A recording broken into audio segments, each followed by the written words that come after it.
Welcome to the 118th episode of the So Video Games Podcast, where we talk about any game at all, including new stuff, old stuff, and anything in between. If we are playing it, we will be talking about it. Today is February 11th, 2019, and we are recording in the middle of the great Seattle snowpocalypse. My name is Brad Galloway. I am the editor of GameCritics.com, and I am 50% of this here show. With me, as always, Corey Motley, staff writer at Game Critics. How you doing, Corey? I don't want to piss you off too much, but it is warm in New Orleans. Our windows to our house are open. It is 74 degrees in the house. You are stabbing me in the heart, sir. You are killing me. Literally killing me right here. During our little intermission, I actually had to open the bedroom door and turn the fan on the ceiling because it was getting a little too warm in here, but it also could have been warm to reflect the fiery banter that we just recorded. Well, folks, pour yourself some sweet tea and take off your shoes, cool off a little bit, because yes, that was a fiery banter section. Comes after the closing music as usual. Feel free to stick around for that. But yeah, Corey's sweating and hot in New Orleans, and we are buried under a foot of snow up here in Seattle. Most snow we've had in a decade. It's fucking crazy. It is chaos. There is rioting in the streets. It's bad, bad, bad. But that's not going to stop this podcast. Hell no. We are here to talk about some games. That's just what we are going to do. So I guess let's just get right down to it. We have a bunch of stuff on the docket today, and I think we're going to start in with our good friend Resident Evil 2. Corey, you've been playing a lot of this game lately. I've been playing some. I got a little bit to contribute at the end, but I'm going to let you lead off here. Let's do a quick check-in on Resi 2. What's the story? If I had to be scientifically accurate about how much I've been playing this game, to use precise science terms... Is it a shitload? I was going to say I've been playing the fuck out of this game. It is... It's I beat it once, and I'm not going to do spoilers or anything yet, because we'll do that later once you finish it, but just to give everybody an idea. So I played, because technically you have Leon Scenario A and Scenario B, and you have Claire Scenario A and Scenario B. So technically you can beat the game 4 times to kind of get all the campaign stuff out of it. I played Leon Scenario A, I played Claire Scenario B, I played Leon Scenario A, or Leon Scenario B, and then I played Leon Scenario A. No, that might be wrong. No, I did Claire Scenario A, because that was the last one I hadn't done. And when I got to Claire Scenario A, I decided that I was going to try to do a speed run, because in Resident Evil 2, there are, if you beat the game under certain difficulty settings under certain amounts of time, there's different rankings you can get, very much like the old Resident Evil or the original Resident Evil 2. And for the speed run, if you play it on standard difficulty, or you can play it on hardcore difficulty, and you can basically double dip, but I'm not ready for hardcore mode yet, because I just don't think I'm ready for that. But I played it on standard mode on Claire's Scenario A, and if you play either of their Scenario A's, you have to beat it in less or fewer than 3.5 hours, and with Scenario B, you have to beat it in fewer than 3 hours, because Scenario B is slightly more condensed. Let me pause you for a second, just so we can kind of explain this a little bit, because it is kind of confusing if you don't know how this works or how the original works. So correct me if I'm wrong. You have 2 characters, Claire and Leon. You can pick either of them when you start a game. So if you do, for example, Leon A, that means you chose Leon to begin the game with, and then once you beat the game with Leon, that takes you to Claire, which would be Claire's Scenario B. And then if you wanted to see Claire A, you would have to pick her first, and Leon would be B, because he would come second. Is that correct? That is correct. And before you get into the details of your unlocks, which I 100% do want to hear about, are there significant differences between, for example, Leon A and Claire A, or is it just you pick one first? I mean, the cutscene's different. Is there what is the difference between them other than simply having different main characters to start with? Is there anything else to it? There's not a lot different. It's very similar to the PlayStation 1 version. So, obviously the cutscenes are all different, but sometimes the cutscenes will, intermingle, but they basically play the same. They each have different specific weapons. So Leon has a pistol that only he gets, and Claire has this revolver that only she gets. Leon gets a shotgun, Claire gets a grenade launcher, Leon gets a Desert Eagle style Magnum, and Claire gets a like a little submachine gun. Leon gets a chemical flamethrower. Claire gets a spark gun thing, where you like shoot. It's called spark shot. You like shoot like this like electrical thing. It's kind of like a big old stun gun, like a grenade launcher sized stun gun. You like shoot the spark into the enemy, and you can hold right trigger, and it basically keeps damaging them for about 5 seconds if you hold it long enough. And then at the end, if you don't get attacked, it kind of does like a bigger electrical explosion kind of thing. So they each have their own weapons. And then they each have their own, like, kind of like side characters. So, like, Leon has Ada as his partner for some of the campaign, just like in the old version. And there is a section where you play as her, much like in the old one. This section is not remotely the same as it was in the original, but you do play as her for a while. And Claire has Sherry, who she's like a 13-year-old girl, a 12-year-old girl, where she takes care of for part of the campaign. And then Sherry has her own section. Also, nothing like the original. Like, pretty much the Ada and the Sherry sections are, like, completely original for the new version. Well, let me ask you this, then. If you change them up, if you do Leon A and then you go to Claire A, like, is there ever a point at which Claire works with Ada and Leon works with Sherry? Or does that matter, or does it not matter? There's no crossover with... Okay. Like, if you play Leon's campaign, you end up seeing Sherry, like, once toward the end. If you play in Claire's campaign, you never see Ada that I remember, I don't think. Okay. Continue.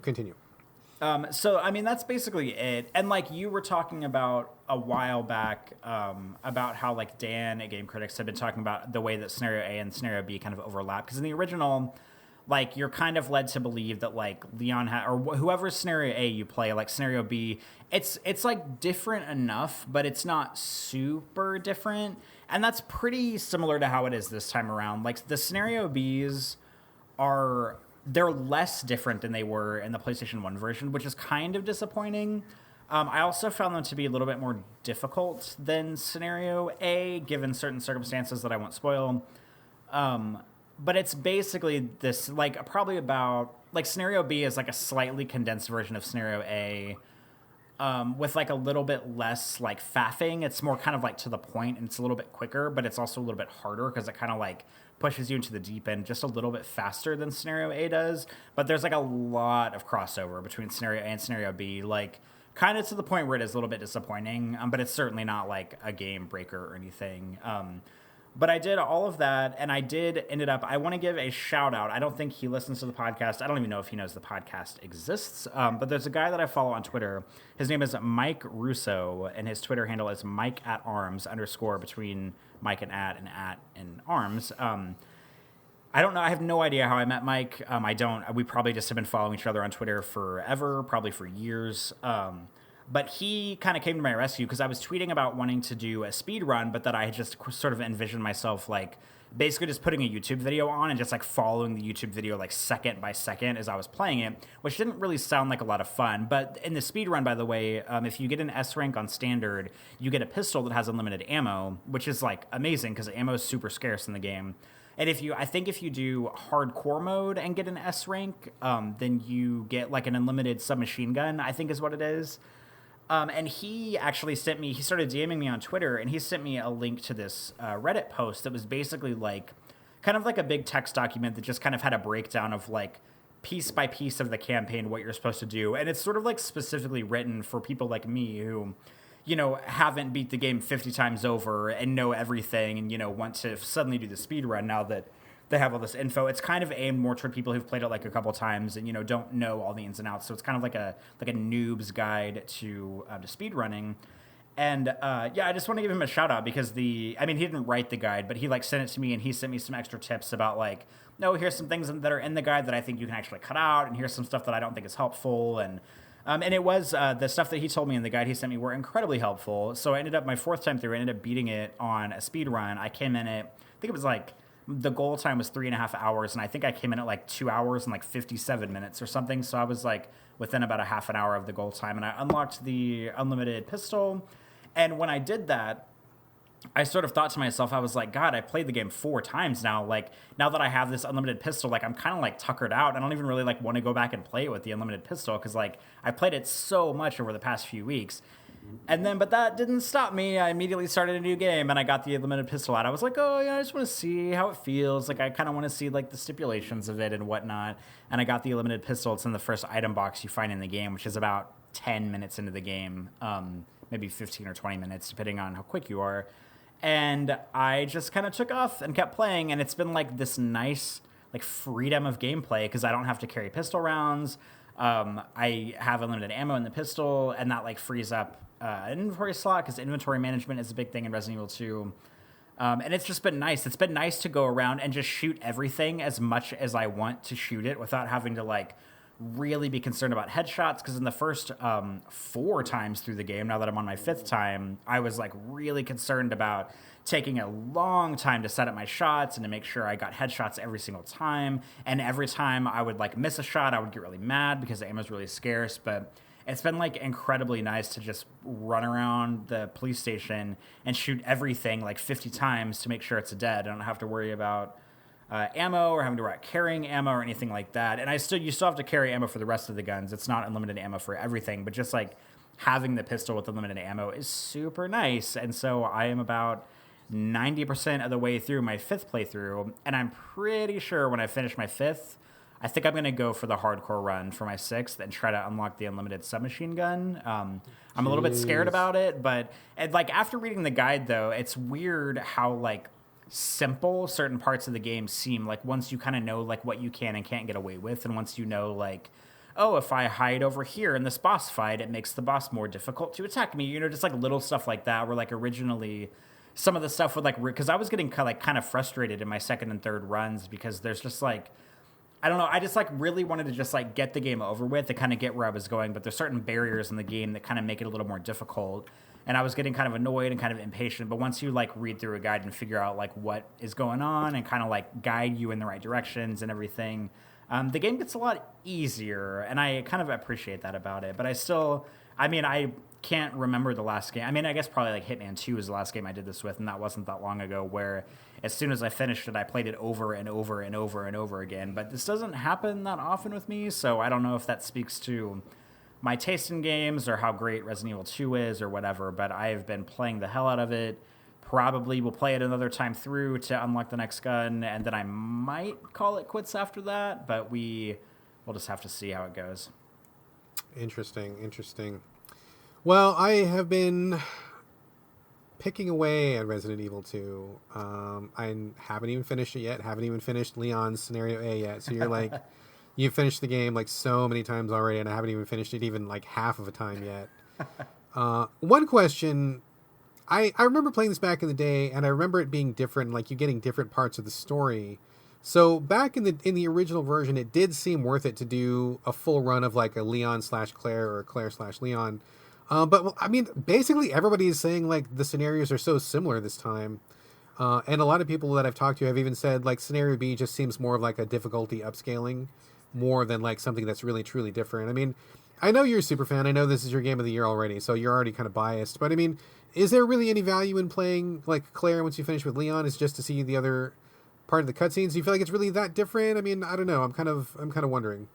I don't think it's that different, but I do find value in it. Like, I mean, I guess it just depends on how much you like it. Because if you like finish the game and you're just like, oh yeah, that was fine, then probably not. But I mean, if you like it and you kind of like want to see the rest of the story, then I would definitely recommend it. And plus, Scenario B is like a little bit shorter. It's like a little bit shorter, a little bit harder, but it probably, once you play through it once and then you get to Scenario B, because it is so similar to Scenario A, you'll probably like more or less know what you're doing and be able to get through it a little bit quicker. But, you know, that being said, if you play the game and you don't really think it's that great or you think it's just okay, then I mean, Scenario B is not going to do anything to change your mind drastically about the gameplay because it's pretty similar to the first scenario. I guess I'm just kind of preemptively disappointed that it's not at least as different as it used to be, because I thought that was pretty cool the first time around. We don't have to talk about details, but there's a few details that people told me that were gone, which I was like, oh, damn it, that was a good thing. I'm sorry, that thing's not there anymore because I really like that part of it. Or, you know, we can talk about more in-depth spoilers later on. But so, I mean, I guess, I can't really talk because I haven't finished the game, so I can't really say it. But just hearing about it so much, that's like everybody's main complaint about it. And that, to me, seems like a really weird place for Capcom to kind of fall down on. Like everybody was expecting it to be as good or better, and it's like the one place where they kind of backslid a little bit. So that was kind of strange. But you know, I have been playing it. It's tough because I've been working a lot right now. Like I don't have very much free time, so I'm trying to play it in bits and pieces when I can. But I gotta be honest, like it's really hard to remember what I'm doing when I put it down. Like I kept a little notebook where I was jotting down notes and like combinations to things and all that. And so that was kind of helping me out a little bit. But it's like, oh, I'm at the save point. Where was I going again? What was my next? Where did I? Let's just pick a direction and see. And if this triggers something, okay, now I think I'm okay, back on track. So it's really tough to play it in fits and starts. Like I got off to a pretty good start like the first 2 days. I was able to put in some good sessions, and so I felt like I had some momentum going. And then I put it down for like a week, and when it came back, I'm like, I don't remember what I'm doing like at all. So that's really difficult. But that's not the game's fault. I mean, that's my own, you know, my life schedule and just things going like that. But it's been fun. I've been enjoying it. You know, that said, I think I'm at a point in Leon's scenario where I'm basically out of bullets almost. And so I'm like, uh-oh, this is going to be trouble. I just got the flamethrower. And once that's out of gas, it's out, right? There's no refueling it. There are like 1 or 2 canisters to find around. Okay, so I'm trying to be cautious, but I just got to a section where there was like a lot of stuff that I felt like I had to kill. And I'm not really good at juking, so like I get caught every time I try to save bullets and run, so that's not any good. And I gotta be perfectly fucking blunt with you, dude. I have to be perfectly blunt with you. This game needs a fucking dodge like no one's business. Like I mean, I know that the original didn't have it, but I cannot imagine that it would have been game breaking to give them a dodge, because I want to dodge so many times and you just fucking can't. And it's like, dude, every game in the world lets you dodge. I mean, even a little something would have been great, because I try to bait the zombies one way and then try to run around them, and I inevitably get caught like every single time, dude. So I don't know if I'm just doing it wrong, or my reflexes aren't fast enough, or just whatever, dude. But I want a dodge button so bad, and it's really frustrating. Yeah. So I've got like 2 shotgun shells left, and I think I'm in trouble, Corey. I've been actually thinking about the dodge thing a lot, because one of my favorite things about, and this is like a not very celebrated game in this series, but Resident Evil Revelations 2, which is well loved, that we have both talked about on the show a bunch of times, is that game has a dodge button. It's just a face button, and basically you press it when you're running any direction. They just do like the smallest scramble, like one way or the other. And like, it's one of those things where like in Resident Evil 2, I do, like, on one hand, I think it would be incredibly beneficial, because the zombies are like, I kind of wouldn't, I mean, I'm about to say I wouldn't hesitate, but here I am like stumbling over my words and hesitating. I would like hesitantly say that the strength and quickness at which the zombies can turn and grab you from like a pretty far distance is like alarming and unfair. But at the same time, that's kind of like what makes the game the game. But I often think the same thing, where I'm like, man, it would be so nice if there was just like a dodge button or like a roll button or something. Because like the way that Leon and Claire move in the game, like it's not like people in real life would move, because they're very kind of like rigid in their movements. And it's just like, I don't know, it's one of those things where it's like, you know, obviously you're not going to be able to have a game's characters react exactly the way like humans in real life would react, because, you know, there aren't enough like face buttons and button combinations in the world to allow you to do all of that.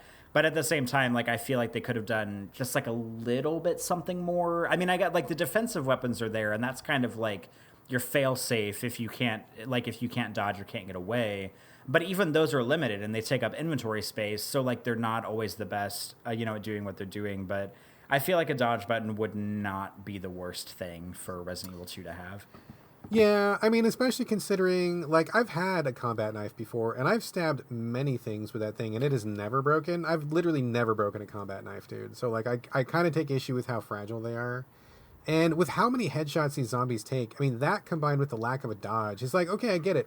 You're not supposed to kill everything, but if I'm supposed to dodge things, then let me dodge them. Otherwise, I'm going to kill them. So, like, I feel like there's not quite enough bullets to kill everything efficiently, because I feel like I'm really, really low right now. And I've been combining the gunpowder, and I don't leave a room until it's blue on the map, which means you found all the items. So I'm doing pretty thorough search. I'm not leaving a lot of red rooms behind me. and I feel like I'm running out of bullets. So I'm either a really terrible shot or I'm killing too many things. But I just feel like my dodging is so bad that if I don't kill things, then I'm just going to get caught because I can't dodge them effectively. So I feel like Capcom kind of missed a trick there. I feel like it's a little bit unfair, and I'm a little bit not mad at it or anything. I just feel like it could be polished up a little bit. But I am enjoying it more than I thought. At the same time, it's too scary for me to play at night, and I'm also not at home during the day. So I find it really hard to find the time to play. So it's going to be probably a while before I finish it completely. But I'm still chipping away at it. I was actually playing it earlier this morning, doing some sections. So I'll get there at some point. So we'll see. We'll talk about it again, I'm sure. Oh, this is not the last time we'll be talking about this. That's for damn sure. That is for damn sure. That is for damn sure. Okay, let's move on really quickly. Apex Legends from Respawn Entertainment just came out, I don't know, a week, 2 weeks ago, something like that. Maybe last week. It was last week because it came out on the day we recorded. That's correct. So it came out like 7 or 8 days ago. This is the first-person battle royale game from the same people that made Titanfall and Titanfall 2. Came out with kind of a surprise launch. There was only about 48 hours of PR before it came out, and I think that it was actually leaked. I'm not sure that was an official PR blast. So word started leaking 2 days before it came out. Then it came out. It's free to play. There's no building elements, like it's a first-person. Drop in a squad of 3, and there are specific characters. Each character has a couple of special powers, but then everybody has guns and stuff. That's kind of based on the Titanfall universe. No jetpacks, I don't think, and I don't think you can parkour wall run like you could in Titanfall. And you just kind of go around and do your battle royale thing. It has been kind of a amazing success in terms of player engagement. I think the most people they had was 25 million players, which is pretty amazing, considering it's only been out for a week. That there was no PR. It's got a lot of really good buzz, and it's getting some YouTube play. I think it was on #1 on Twitch right now. I think it might still be. So Apex Legends is a thing. I played it, and Corey, have you played Apex Legends? I have played it a tiny bit, yes. Okay, so let's go with you first. I know that in general you are not a battle royale kind of a guy. What were your impressions of Apex Legends? And also, before we get to that, did you play Titanfall 2? Thoughts on those, and then tell us what you think about Apex Legends. I played Titanfall 2, and I liked it a lot. I did not play the first one because the first one was like pretty much online only. It was very much more focused at multiplayer. But I did play the second one because it had like a proper campaign mode, and I liked it. I didn't love it like as much as everybody else, but I do think it's like a very well done like first person shooting campaign. And then when this came around, when Apex Legends, which is also like, could you think of a more generic title for a game? Seriously. Like that, when it came out, like we talked about it last week. Yeah, because you're right, it did. I think it launched like the day we recorded last week. I remember saying like, yeah, I don't have anything to lose. So, cause it's free to play. So like, why not download it? Why not try it? And so I downloaded it, I think the day we finished recording, and I played, so like I played it, and this is kind of like as far, I mean, it's not as far out of my comfort zone as you can get, but it's like pretty far out there because I don't like multiplayer games. I don't like competitive multiplayer games. I haven't really been into the battle royale scene really. Like I don't think I've played anything battle royale related at all now that I think about it. But I thought, hey, whatever, I'll give it a shot. So I played it. Whenever you start it up, there's like a 15-minute tutorial that basically shows you how to move, how to shoot, how to use your special powers, how to revive people on the field. And then once you're done, it's like, all right, play the game. And so like my first experience, I started matchmaking. I got paired because I didn't realize it was squad based. I thought it was everybody on their own. But like you said, you are in squads. It's three-person squads, and you kind of are supposed to work together. And whatever the last squad standing is, whoever wins, I guess. And so like I spawned in with my 3 people, and about 10-15 seconds into the match, one of our squad mates left, so that was cool. It was just the 2 of us, and the guy that I was playing with, or the woman or whoever I was playing with, seemed to know a little bit more than I did. I didn't really know anything, so I was just kind of following them around, and it took us about 5 minutes to find enemies for the first time, and we found another squad, and I got rushed by an enemy and died, and then I turned it off. I knew you were going to say that. But here's my thing. I don't think it's a bad game. Here's my thing. Like, it's not my kind of game. So, like, I fully own up to that. But the thing that I think the game is doing massively wrong, and maybe they'll patch it in, maybe they have already patched it in, I don't know, because I played it like 4 days ago.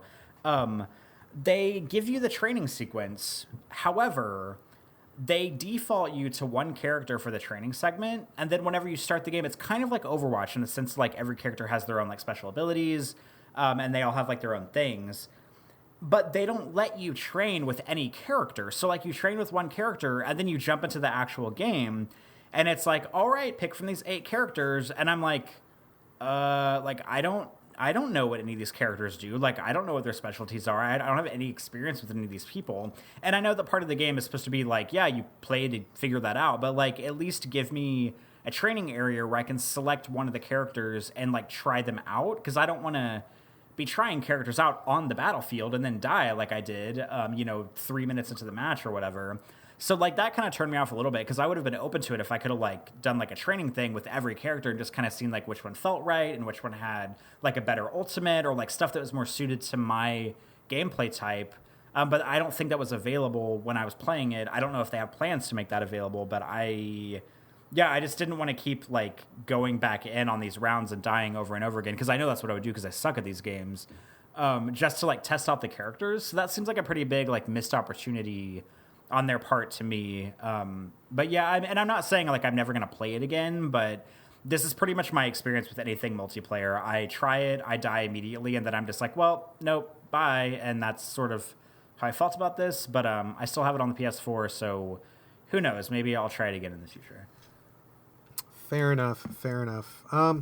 Yeah, this is not really my cup of tea either. I jumped in. My son likes it a lot, but he's way more of a shooter person than I am. Also younger, also got better reflexes, also has more free time. So he doesn't have the same kind of constraints that I do. Also, just as a heads up, I am seeing my electricity flash right now. So if I disappear, then I am out of power. So let's continue recording as if things are going to be fine. Hopefully things will be fine. Knock on some wood that things are fine. But we may cut this recording short because I will potentially lose power. Fingers crossed. Anyway, so I jumped in and right off the bat, I don't like the way the characters look. And for me, character design is like a really important part of any game. And I just don't like the way they look. Like they're not really appealing to me visually, which was kind of like a strike one for me. Also, like I'm not the biggest fan of first-person games, so that was also like I'm not a fan of that either. And it's really skill-based, which is, and this is not a criticism of the game. I mean, art design is everybody's taste. First-person, that's on me. But like skill-based, I mean, that's also not my thing. I'm great at lots of different kinds of games, but like being a very skilled first-person shooter player is not my forte. It's not my skill set. It's not what I enjoy. I don't practice very much because I just don't like playing those kind of games. So I jumped in, got killed like within the first like 5 seconds of playing, jumped in again, got killed within like 5 or 10 seconds, jumped in a third time, started picking up like random, like, I mean, there's just not enough of a tutorial. Like I wish there was more way to get acclimated to it of like, what does this thing do? I picked up armor charger or something. Like, well, what does this do? Like, how do I use it? What's going on? Where's all the guns? I can't find a gun. Like, what's happening? And then I'm dead. And so, like, it's a pretty brutal beginning. I'm sure that a lot of people got over that hump really quickly. I mean, clearly they did, and that's fine. But for me, I kind of like you. I echo your desire for a better tutorial, maybe a character-specific tutorial. Teach me, like, what is the way to use these characters? What is the optimal, like, just teach me about your game, bro. Like, I'm here to play. Like, what's up? Like, don't make it about try and die, because that's, like, to me, doesn't feel like a very good use of time, and it's not a very welcoming way to get into the game. But I kept playing for a little bit, and it just wasn't my jam. Like, you just jump in, you got to be really good with your shots. I just wasn't as good as the other players. I kept getting killed, and that's, fine. I mean, some people love that, and that's totally awesome. It's no skin off my nose, and I'm not taking that away from them. But for me, I just wasn't seeing a real hook. Like, I don't like the loot system where you're just working towards, like, just different kinds of skin colors and gun skins and stuff. Like, it was kind of boring, and I didn't like the characters, and I was not good enough to win, and I just was, just not feeling it. Not my kind of game. I don't think I'm probably going to be playing it anymore. Nothing, no criticism. It's just not every game is right for every player. This is not my game. I am not their player. That's totally no problem at all. But it does seem to be a big success for Respawn. I'm really happy about that. I would love for them to do another thing in the Titanfall universe. They say one more thing is in the pipe later this year, but there's a lot of rumors that it's going to be a mobile thing, which is kind of a pre-bummer. So I don't know if that's going to be true. Maybe it'll be an actual game. Maybe it'll be a mobile game. Who knows?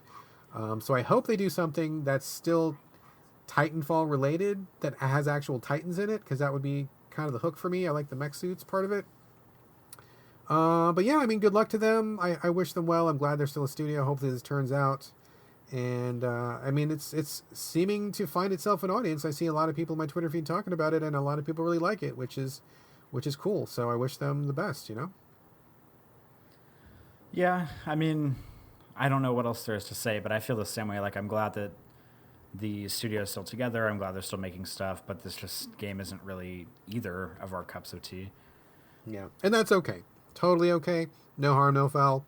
We can move on. Good luck to Apex Legends. I doubt we'll ever talk about it again, but you never know. You never know. Something that we undoubtedly will be talking about right now and again, the Division 2 beta, which just closed. Ubisoft had the most cockamamie scheme imaginable. Oh my god. Before we talk about the actual beta, it was hell on earth trying to get inside this beta. It was literal hell because you had to get a code from, well, I got a code from PR. You could get one from PR or from pre-ordering. You got a code, and then you had to go to Ubisoft's website, but it wasn't Uplay. You had to go to the actual Ubisoft website. Then you had to find the Division 2 website, and for a while it wasn't loading properly. They had some problems with the website. Once it was up, then you had to find a box that said, I've got my code. You enter your code there. You had to register a bunch of stuff. You had to pick which console you wanted. And then later, they would email you a second code, which would match the console platform that you wanted. And then once you had that code, you had to go to your actual console, log in to the game, and then you had to enter that code and then download the beta. And then once that was fully downloaded, and then once you log back in, and once you got authenticated with Uplay, then you can play the fucking beta. It was a nightmare. It was such a nightmare. They gave me 20 codes to give out, and I had to explain 20 different times to 20 different people how to get in the fucking game, which was a fucking nightmare into itself. I couldn't, it took me a while to figure it out. It took me maybe 45 minutes to figure it out. It took you a while. I tried to get my son in. I couldn't get him in because I couldn't get through all the necessary hoops because, we just ran out of time. I couldn't get the wife in because it was this hassle. If they had just given us straight up codes and just let you go in, it would have been great, and it was a nightmare. So, just Ubisoft, please do something different next time because this is fucking awful. I really fucking hated it. So, that sucked. But once we got into the actual beta, Corey, give us a quick rundown of the Division and what you thought of it. I'll tell you what I thought and what we did. Are we talking about our beta or the Division 1? No, just talk about the Division. I was like, what? What is even happening right now? What is just the beta? But give people a brief rundown of what the Division is. Okay, so the Division is a third-person kind of squad-based tactical shooter from Ubisoft. Came out a few years ago. It's kind of games of servicey. It's the kind of game where you are playing. It's very Destiny-like, where you're getting a bunch of loot after every encounter. A lot of main missions, a lot of side missions. It's kind of open world. The first one was in New York. The second one is in DC. It's the kind of game where you shoot something and a number appears saying how much damage you did to it, and you can shoot somebody in the head 5 times and they still won't die if you don't have a strong enough weapon. The enemies level with you. You get a bunch of loot. You get a bunch of guns. You can deconstruct the guns. You can sell them. You can buy new ones. And that's it. How was that synopsis? Yeah, I think that's pretty much it. Pretty much in a nutshell. Yeah. Okay. Ubisoft nutshell. Yeah. So, it's pretty much if you've played Destiny or something similar or any Ubisoft open world game, it's that pretty much meshed together. And the first one, I did not think I was going to like it, but I actually had a blast playing it with you and your wife because we played the entire campaign together, which I think we've said on the show about 55 times. However, I don't think it would have been very good lone wolfing it. I think it would be very boring and very difficult playing by yourself. So whenever I downloaded the beta, I'm actually kind of happy to say that before we played together, Brad, I actually played the first like couple of missions by myself. Because you kind of start out in like an intro mission in the beta that gets you to the first like big safe house, like the first big base of operations you unlock where you do like your upgrades and stuff. And I did the first mission by myself, and it was pretty hard, but it wasn't unmanageable. And then I got to the base. I upgraded, I bought some skills, so I had like some new things I could do, got some new weapons, and then I did the first like real mission after that. And when I went into it, I was like, oh my God, this is going to be a disaster because it's going to be boring and it's going to be really hard and there's going to be a million enemies and I'm like not going to be able to do it. But I actually ended up having a pretty good time just doing that mission alone. And maybe it's because, it was like the first mission in the beta, so of course it's not going to be super hard. But I had a pretty good time doing it alone. And then after that, you and I got together and we played through, I think we just did a couple side missions and then one story mission. Is that all we did? That sounds about correct, yeah.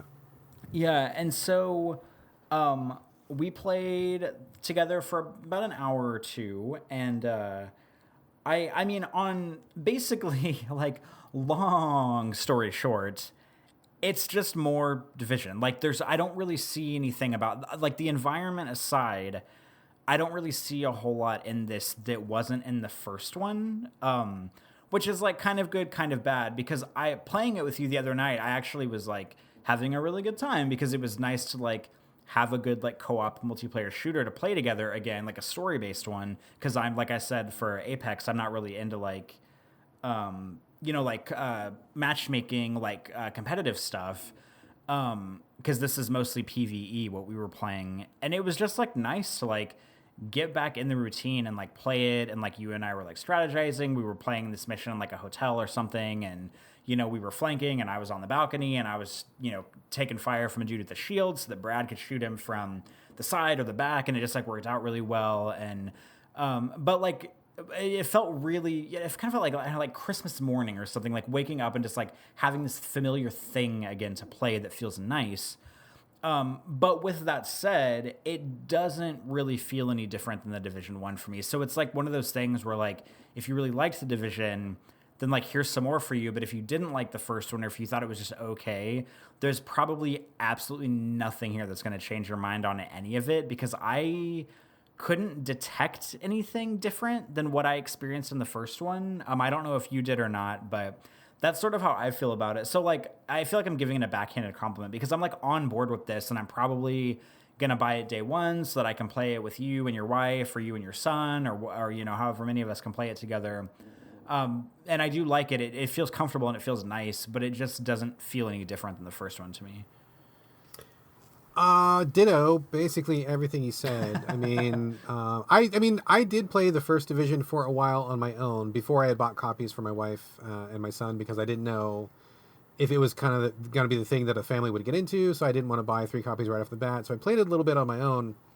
It is kind of boring. Like, I don't really recommend it as a single player experience. If you have friends that you're going to play with regularly, like we did, it actually was really fun. And I thought it was a good time as friends, but it's one of those games where you need friends in order for it to be fun, which I think does kind of damn it a little bit as maybe a game that needs more pizzazz, because honestly, I do think any game should be entertaining on its own without requiring the good company of a friend to make it fun. That being said, I did really enjoy it with you and with my wife, and I think multiplayer is pretty cool. So, but yeah, otherwise, I mean, it didn't seem that different. I mean, it was a summertime environment rather than a wintertime environment that the first game was. They had revamped some of the special skills because in the Division, I guess it's like very near future, where it's basically reality, except for you have a couple pieces of gear that don't exist in the real world, like a drone that can drop bombs, or like a little drone that you throw out and it's got like little spider legs on it and has a machine gun turret mounted to it. Or I guess, I don't know, maybe the military has those somewhere and I don't know about it. But so like you have those things, and there was little tweaks on those. Like there was a different kind of drone you can get, and different types of those things. And I'm sure that there was a bunch of things that were locked in the demo that you couldn't see. But I mean, it was just kind of those things. It was just like same basic game, but just different powers, slightly different tweaks on the formula, but basically the same thing. And kind of like you said also, like that's okay, because I had a pretty good time playing it the first time. It's been enough time since the first game, I wouldn't mind going through it again. to play the campaign. And to give context, we played through the campaign, which took about 25, 30 hours. And then after that, we dropped off. Like, we didn't sign up to the games as a service aspect. Ubisoft is really hitting that part hard. Like, they're really being very upfront and saying, hey guys, we have way more of an end game now. This is more of a thing that you can commit to. You can play this for like a really long time and get really invested. And to be perfectly frank with you, like, that doesn't really sound good to me. Like, I don't, I mean, I don't need games as a service for every game in my life. Like, I really value having a beginning, middle, and end, having a completion point where you can just walk away from something and be like, okay, I had the experience, that was really good, I liked it, and then be done. Not everything has to last forever. And if we replicate that, like if we buy The Division, all of us, and just play for like 20, 30 hours and call it done, and we roll credits and it's good, like I'll be fine with that. Like that's all I really need. I don't need something that's going to be my new electronic wife where I'm just going to be married to it forever. Like that does not sound good to me. I'm not going to be one of those, playing Destiny for the last 3 years straight every day for 3 hours kind of people. So if that's where they're putting all the focus in the final version, I'll be a little bit disappointed. Hopefully the campaign will be satisfying enough that we can get in, get out, and say that it's a good time. But I like what I saw. I mean, it felt good, looked good, definitely looked like more of The Division. And like you said, if you did like the first Division, you're not going to like this one. If you did like the first one, it seems like it's the same, only better, which is great. If you want more of that, and I kind of do, I'm kind of in the mood for that. Could kind of go for something multiplayer right now. So I'm kind of down for it. I think I'm kind of down. And you said you're down also, right? Yeah, I am. And I think just to like bump one of your comments that you made, something I really hadn't thought about was like when you said it's been long enough since the first one that you want to get back into it. Like that's totally right, because like we played through all the Division together, and this is not like a yearly release. Like the first one came out like 2 to 3 years ago or something like that. And so like it's been like the first Division wasn't like a groundbreaking experience. Like it was good to play, but it wasn't like super like nothing, it wasn't nothing I'd ever played before. But it's been like the perfect amount of time for getting into the beta and playing it. And I was like, yeah, like this is a nice familiar feeling. Like I like the way this feels. I like, having a co-op game to play with somebody, and it just like it feels just comfortable and familiar. And I don't know if that's going to be like good enough for everybody. I mean, it's probably similar to how Destiny 1 and Destiny 2 felt. But like I said, I'm not really super into Destiny. But it's been like the perfect amount of time between releases where like I don't remember. I mean, maybe this is like a good thing. I don't remember like the stuff that annoyed me about the first one. So like I feel I have like good like nostalgic memories right now about it, and I'm like just like totally ready to play the second one, because it doesn't feel like we just finished the first one. It feels like we played it a long time ago, and it's been just the right amount of time for us to get into the second one. Yeah, if this had come out like 6 months after the first one, I think probably all of us would have had enough of it, and I don't think we would be wanting to come back to it. But it's been a while, and I can't think of the last time that we all got together to play something. I think me and Gina played a bunch of Monster Hunter. That was like in January, February of last year. And you didn't play Monster Hunter, so you weren't a part of that. And I'm trying to think, I mean, it's pretty infrequent that all of us get together and play something, but I think this is probably the next thing that we can play. I thought maybe it would be Anthem, but I think all of us really kind of collectively bounced off of that beta. I don't think any of us are ready to get an Anthem. So this seems like it's going to be the winner by default. So far, I mean, basically a thumbs up. I mean, I'm kind of looking forward to it. Sounds like you're looking forward to it. And this looks like it's going to be the one that gets our money when the time comes. So would you agree? I would 100% agree. All right, cool. All right, let's move on. I will do a couple quick mentions here, and then I think we're going to wrap it up. Number one, I'm going to switch the order of the agenda really quickly here. Speaking of Monster Hunter, I haven't really played Monster Hunter since last year. My wife and I went through the main campaign. We finished the entire game. We did a little bit of the high-ranking stuff, but by that point, I think we'd kind of had enough of it, and we're ready to move on. Not saying I didn't like it, just, it just didn't grab us like some of the earlier ones did. I put in maybe 150 hours, which sounds like a lot. Sounds just 150 hours, pocket change, Well, in any other game, that would be a monster amount of time, but when you're talking about a Monster Hunter, I mean, I've put 500, 600, 700 hours into a single Monster Hunter. So for me to put in 150 and call it done is pretty unusual. It kind of says how much I kind of didn't click with it. A lot of good, a lot of things to celebrate, but in terms of my personal favorites, it's not my personal favorite, and it kind of left me cold in some aspects. But that's another discussion for another day. The reason I'm bringing this up now is there was a recent announcement from Monster Hunter PR saying that they had a brand new quest. Now, Monster Hunter often does crossovers with other properties. Most of the time, it's with other Capcom properties. They've had Street Fighter stuff pop up in Monster Hunter. They've had Mega Man stuff pop up in Monster Hunter. They did a crossover with Sony where they did Horizon Zero Dawn popped up in there.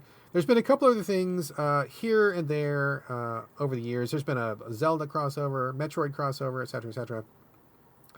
But this one really grabbed my attention because they crossed over with Witcher 3. And I am a huge Witcher fan. I know you're not that big a fan of it.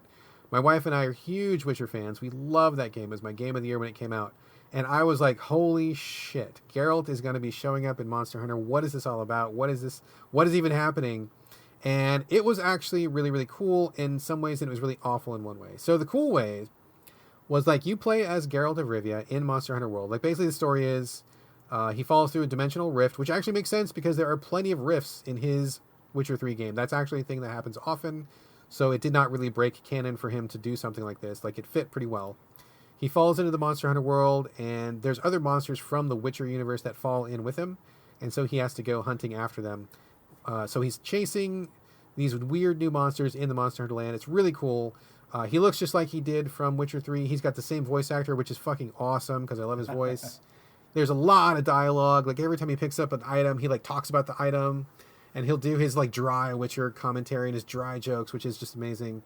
And unlike the rest of Monster Hunter, when you talk to people in this, there's actually like little dialogue trees where it's like, oh, here's this thing. And it's just like in the main game where you can investigate a body, you kind of do a little autopsy on it, you ask people questions. I mean, it's not super, super in-depth, but it's so faithful to The Witcher 3. Like, I was like, oh my God, I was loving like every minute of this. I was just like drinking it in. It was so great to have new Witcher content because I went through everything, dude. I played literally like every quest you could do. I did all the DLC. I did like basically everything, like almost 100% of the entire game. And I just wanted more when it was done. So I was like, yes, I definitely want more Witcher. So that was great. I was just so impressed with it. It was just so cool and so fun and so neat. The problem with this particular DLC is that the special boss that you fight at the end of this boss is a stone cold cheating ass shit fuck motherfucker. I hated it. It's a terrible boss. I think it's really cheap. It's really not fun to fight. And the problem is that since you are playing as Geralt, you cannot equip all of your super strong Monster Hunter gear that you have spent hundreds of hours creating. Like you cannot bring in your own weapons. You cannot bring in your own armor. You can't bring in any of the things that, help your game. For example, the monster that you fight, he can make you bleed, which like drains your life little by little.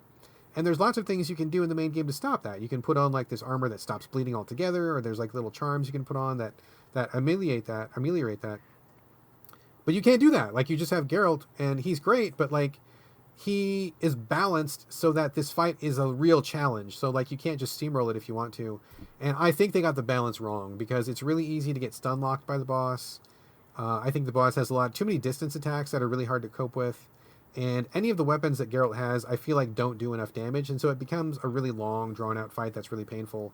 I think I lost it like 4 or 5 times in a row, which is really unheard of for me. I mean, not to brag or anything, but I know Monster Hunter, and I'm pretty fucking good at Monster Hunter. And for me to lose a battle like 4 or 5 times in a row is like, that's like never happened to me like ever. So that was kind of shitty. So I don't like the boss. I think the boss is too hard. I think it sucks a lot of the fun out of it. I would have much preferred if they just let you be Geralt and just kick ass and just roll through it and have a good time. But that's not how Monster Hunter operates. But that aside, know that the boss is a cheap bastard. But other than that, fucking awesome. Like, so awesome. I just was like, this is the best DLC ever. Geralt in Monster Hunter totally works. This is a natural fit. It is so fun and so good.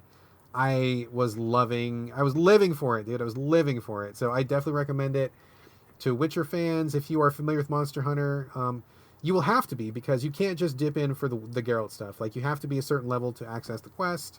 The quest will kill you if you don't already have Monster Hunter skills. So it's like you got to kind of be in both worlds. And I don't know where the Venn diagram of that lies between Monster Hunter and Witcher, but if you are in the middle, this is for you. And I super loved it, except for that boss, which totally fucking sucked. But other than that, it was really good. Kudos to Capcom for getting that right, taking the time to get it right, the right music, the right voices, the right sounds, the right lines, just everything about it was spot on. It was really, really good. And is this just like a free thing you get for playing it? Totally free. As long as you own Monster Hunter, you can download it for free, no cost at all. Oh, dang, that's incredible. Yeah, it was pretty cool. It was really cool. It must have cost them a pretty penny to get the voice work lined up and to get the assets and get everything put together. I mean, something like this was a pretty big deal, and they nailed it. Like they did it really, really well. So good stuff. There's also going to be this quest where you can be Geralt is forever. That's always going to be in Monster Hunter. So you can buy the game a year from now, and you'll still be able to do this quest, which is awesome. There will be a limited time quest coming up, I think, next week, where you fight a superpowered version of the boss that I fucking hate, and you do that with other people. I don't think I'm going to be up for that, but that will be happening for like about a limited time. So if you want to get even more content, you can do that. So heads up, there you go. One more thing for me to mention before we bail is Astroneer. Do you remember me talking about Astroneer before, Corey? I do. I got this originally on the Xbox preview program, kind of like their early access program. The developers are really cool. I believe they're here in Seattle. I've met some of them. Nice people. This game was kind of like a No Man's Sky-ish sort of a thing, where you play as an astronaut. It's also multiplayer as well. You can go down to a planet and like gather resources and build little things on your planet. Like you can build like bases and machines and kind of things that help you harvest more resources, and kind of just go along and, kind of be creative on this alien planet. It's very cute. The aesthetics are very cute, bright and colorful, and the astronauts look cute. The machines all look like adorable and like little sci-fi in the cutest, like little Fisher-Price kind of way. It's really nice. It's been in early access for what feels like forever, but they finally just released 1.0 a couple weeks ago. And so it's out as an official quote-unquote finished product on PC, also on Xbox One. I don't think it's anywhere else. So I jumped in to check it out, and they've done a lot of great stuff. I mean, it's definitely more polished. I think the systems make a lot more sense. It's still really fun to play. Controlling things is really neat. They give you an okay tutorial. The tutorial could be a little bit better, because once you jump into the main game, there's still a lot of questions you have, or at least I had. But, you dink around for a while, you figure things out, you see what connects to what, and you start to put, two and two together. So I spent maybe 2 or 3 hours the other night on it, just like jumping in, being a little astronaut on this alien planet, like mining for resources, building my base, making machines that, mine more resources, and doing all this kind of little stuff. It was really, really fun. I think it's super cute and adorable. I just want to give this game a big hug because it's just so adorable. It's really nice. But as I played, I started detecting like one kind of problem with it that for me is a big problem. May not be a big problem for other people. But I didn't realize that this game actually has no point. Like there is no end game. There's no story mode. There's no ultimate goal. Now, I knew that when they were in early access, that was fine because they were working on it. I figured they would plop a story into it later or whatever.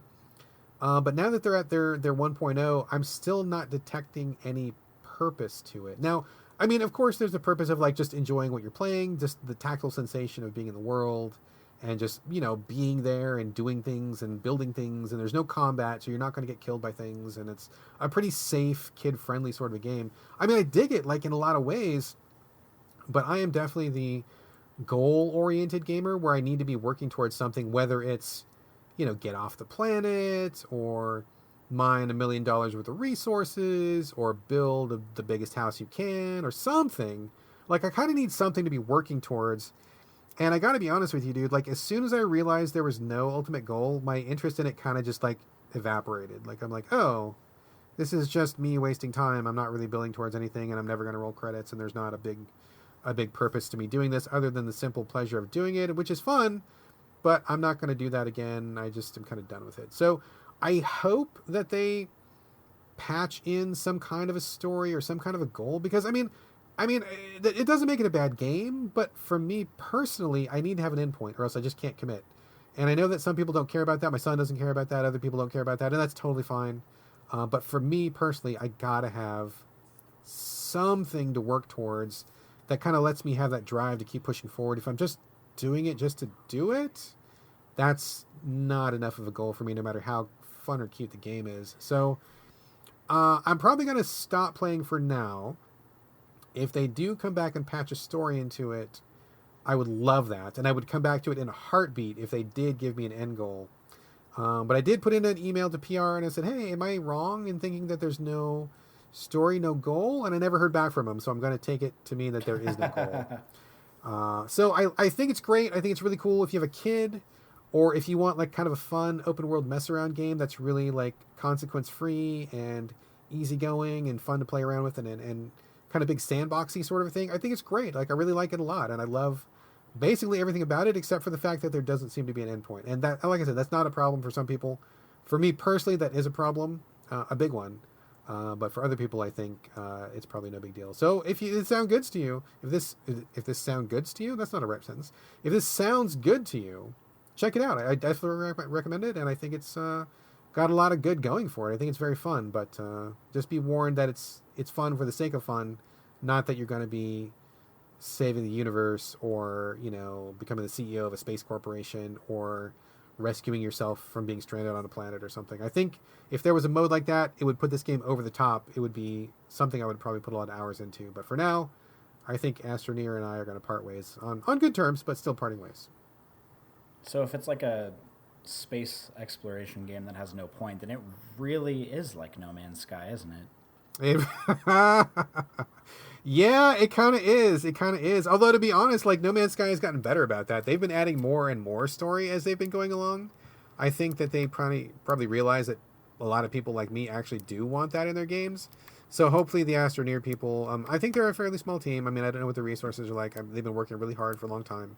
So I definitely want to congratulate them on shipping a final product. But hopefully they will at some point realize that some people really do need those goals in order to commit to a game. And I'm hoping that in 6 months I'll be coming back on the podcast and saying, hey, I finished the campaign. It was awesome. I love this game. Hugs all around. But we'll see. We'll see how it goes. Yeah, maybe they'll get a story mode or some objectives in there quick enough for you to... I mean, I don't know if this would end up like on your top 10 of the year, but like maybe if they do it and do it well enough, they'll do it quick enough for you to be able to talk about this game on our Game of the Year show. I mean, honestly, I could easily imagine that, because so much of this game is cool and well put together and fun, and it fills a particular niche that not many games fill. I mean, I could easily see it being a top 10 game if there was just like a story, something to work towards, just so you could have a beginning, middle, and end to it. It would be not inconceivable to think of it being in that kind of a discussion, but as of right now, it is not there yet. So fingers crossed. Best of luck to the team. Best of luck with their game. I think it's really cool, and I do recommend it if you don't need an ending. So yeah, I mean, thumbs up, thumbs up. Not for me exactly all the way, but still a thumbs up. So I feel like our theme of the show today has been, yeah, this is an all right game, but it's just ultimately not for me. yeah, that is that. Well, I mean, so last time we did like a none of this stuff is good show. Today, this is like this is not quite for me show. Next show should be everything is awesome show. We're kind of going to cycle through them, so I think next time we'll be on the other peg of the wheel. I hope so. We shall see. We shall see. Anyway, folks, this brings us to the end of the show. Thank you very much for listening. In the meantime, please remember that you can send us your comments, thoughts, feedback, ideas, anything else you'd like to. We love to hear from you. We read all the comments. We invite your input. Please reach out and let us know what you think of the show, what you think of the content, if there's something you'd like us to cover. We are wide open here, so send us whatever you like. You can also... I should probably tell them where to send it to. Did I say it? Did I say the email or did I not? I don't think so. I don't think I did. Okay. So videogamespodcast@gmail.com. You can also post comments for us at gamecritics.com once the show goes up there. There's a comment section at the bottom of each podcast, so please feel free to leave a comment there. We're also on Twitter as a show collectively at SoVideoGames. You can also reach us individually. I am on Twitter and Instagram, although more so on Twitter. It's my name, BradGallaway, all A's, no O's. Corey, where can people find you on the social media? My handles are also my first and last name. It would be Corey Motley, CoreyMotley, and that is true across pretty much every platform. Twitter is what I use the most, then Instagram after that, and then, I mean, those are like my main two, so just do that, or just like Google my first and last name. I don't know if I've said this before, but fun fact, if you like a Google image search, my first and last name, and you scroll down far enough on Google image search, you might find a picture of me with my butt out somewhere. Oh my God. Hold on. I got to Google this right now. We're doing it. Oh, no. We'll save it for after show. Yeah. Anyway, Folks, that brings us to the end of Corey Motley, also the end of another So Video Games. See what I did there? I just tied that right in. I see what you did. Thank you for joining us, folks, and stick around after the music for post-show banter if you are so inclined. If not, no worries. But that's it for this episode, and this is also bye from Brad. And bye from Corey. We will see you guys next week.